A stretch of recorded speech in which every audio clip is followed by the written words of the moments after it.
كانوا قليلا من الليل ما يهجعون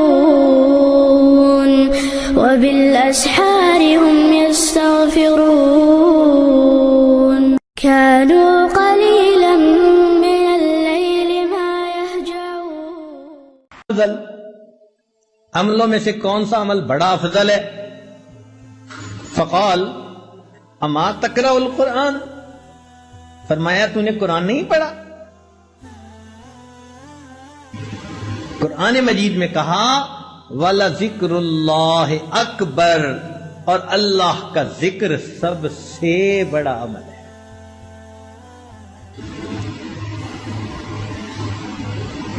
اس لیے حدیث پاک میں آتا ہے مثل الذی یذکر ربہ والذی لا یذکر ربہ کمثل الحی والمیت، مثال اس شخص کی جو ذکر کرتا ہے اور جو نہیں کرتا زندہ اور مردہ کسی ہے۔ ہم اللہ تعالیٰ کا ذکر کثرت کے ساتھ کریں، اتنا کریں کہ دل جاری ہو جائے، دل زندہ ہو جائے، ایک لمحہ بھی ہم اللہ کی یاد سے غافل نہ ہو۔ گمے رہا رہی نے ستم ہائے روزگار، لیکن تیرے خیال سے غافل نہیں رہا۔ دنیا کے کاموں میں ہم لگے ہوئے ہوں، کھیتی باڑی میں، تجارت میں، زراعت میں، مگر ہمارے دل اللہ کی یاد میں لگے ہوئے، ایسا دل بن جائے، ایک لمحہ بھی ہم اللہ کو نہ بھولیں۔ یہی تو ہمارے بزرگوں نے فرمایا کہ جو دم غافل سو دم کافر، جو سانس اللہ رب العزت سے غفلت میں گزر گیا، یوں سمجھ لو کہ وہ سانس کفر کی حالت میں گزر گیا۔ ایک لمحہ بھی اللہ سے غافل، ایسی کیفیت ہو ہماری، لیٹے بیٹھے چلتے پھرتے ہر وقت اللہ کی یاد دل میں، یاد میں تیری سب کو بھلا دوں کوئی نہ مجھ کو یاد رہے، تجھ پر سب گھر بار لٹا دوں خانہ دل آباد رہے، سب خوشیوں کو آگ لگا دوں غم سے تیرے دل شاد رہے، سب کو نظر سے اپنی گرا دوں تجھ سے فقط فریاد رہے، اب تو رہے بس تا دم آخر ورد زباں اے میرے الہ، لا الہ الا اللہ لا الہ الا اللہ۔ ایسا ذکر جب زندگی میں کثرت سے ذکر کریں گے، پھر آخری لمحے میں کلمہ ہماری زبان پر آسانی سے جاری ہو جائے گا۔ تو ذکر کی کثرت یہ دل کی سختی کا علاج ہے۔ دل کی موت اگر ہو چکی تو اس کے لیے یہ حیات کی مانند ہے۔ اسی لیے قرآن مجید میں ذکر کثیر کا حکم، یا ایھا الذین آمنوا اذکروا اللہ ذکرا کثیرا والذاکرین اللہ کثیرا والذاکرات۔ تو دیکھو ہر جگہ ذکر کثیر کا حکم ہے، کثرت سے ذکر کریں، کثرت سے ذکر کریں۔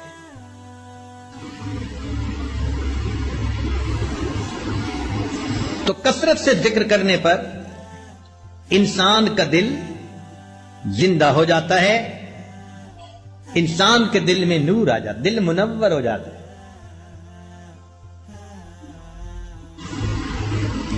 حضرت خواجہ مجذوب رحمۃ اللہ علیہ کلیکٹر تھے اپنے زمانے میں، ایک بڑی پوسٹ تھی، ریٹائرمنٹ ہو گئی۔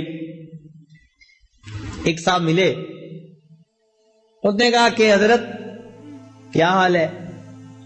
کیونکہ شاعر تھے تو شعراء حضرات بسا اوقات شعر میں جواب دے دیتے ہیں، آمد ہو جاتی ہے۔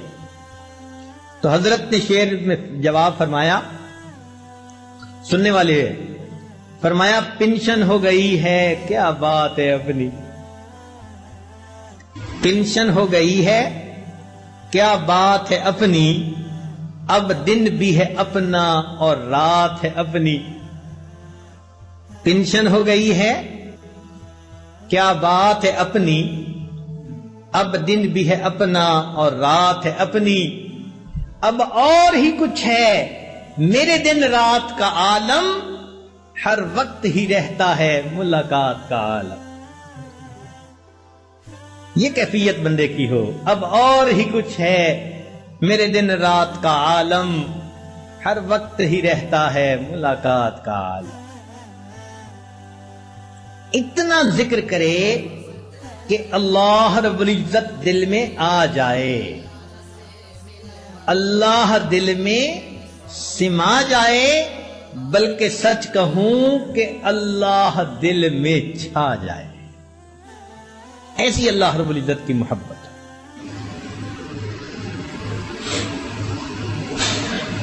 ایک بزرگ تھے، ان سے کسی نے پوچھا کہ حضرت کیا حال ہے؟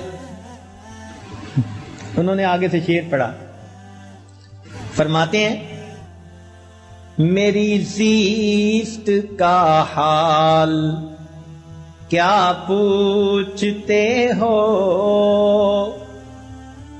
میری زیست کا حال کیا پوچھتے ہو، بڑھاپا نہ بچپن نہ میری جوانی، جو چند ساعتیں یاد دل بر میں گزری، وہی ساعتیں ہیں میری زندگانی۔ جو چند لمحے اللہ کی یاد میں گزر گئے وہ میری زندگی ہے، اور باقی سارا کچھ شرمندگی ہے۔ تو دل کو زندہ کرنے کے اسباب میں سے پہلا سبب ذکر کی کثرت۔ ہمارے مشائخ یہی سبق دیتے ہیں، سب سے پہلے فرماتے ہیں کہ 2 حصوں میں کرو، ایک تو چلتے پھرتے لیٹے بیٹھے اللہ کی طرف دھیان رکھو، اس کو وقوف قلبی کہہ دیتے ہیں، اور ایک فرماتے ہیں کہ صبح اور شام 15 منٹ آدھا گھنٹہ ساری دنیا سے ہٹ کٹ جاؤ اور اللہ تعالیٰ کی یاد میں ڈوب جاؤ، ساری دنیا سے ہٹ کٹ جاؤ اور اللہ تعالیٰ کی یاد میں ڈوب جاؤ۔ جب انسان یوں مراقبہ کرتا ہے نا صبح و شام، تو دل کی کیفیات دوبارہ تازہ ہو جاتی ہیں۔ آج کل کے دور میں اس کو سمجھنا بہت آسان ہے۔ دیکھیں آج کل تو چھوٹے بڑے بہت لوگوں کے پاس سیل فون ہوتا ہے، موبائل فون، اس کی بیٹری ہوتی ہے۔ اب اگر سارا دن اس پر باتیں کرتے رہیں تو اس کی بیٹری ڈسچارج ہو جاتی ہے۔ اس کو پھر چارجر سے لگانا ضروری ہوتا ہے۔ اگر آپ چارجر سے نہیں لگائیں گے تو بیٹری اتنی فلیٹ ہو جائے گی کہ بات ڈسکنیکٹ ہو جائے گی، پھر آن ہی نہیں ہوگا۔ بالکل اسی طرح ہم سارا دن لوگوں کے ساتھ انٹریکٹ کرتے رہتے ہیں، کام، کاروبار، بیوی، بچے، دوست، احباب، ہمارے دل کی کیفیات کی بیٹری ڈاؤن ہوتی رہتی ہے۔ ہمیں چاہیے صبح و شام اس کو چارجر کے ساتھ لگائیں۔ یہ جو مراقبہ ہے نا کہ اللہ سے لو لگا کے بیٹھے، حقیقت میں اللہ کی رحمت کے ساتھ اس ہم دل کو کنیکٹ کر دیتے ہیں، ادھر سے برکت آتی ہے، رحمت آتی ہے، اور وہ دل کی كانوا قليلا من الليل ما يهجعون وبالأسحار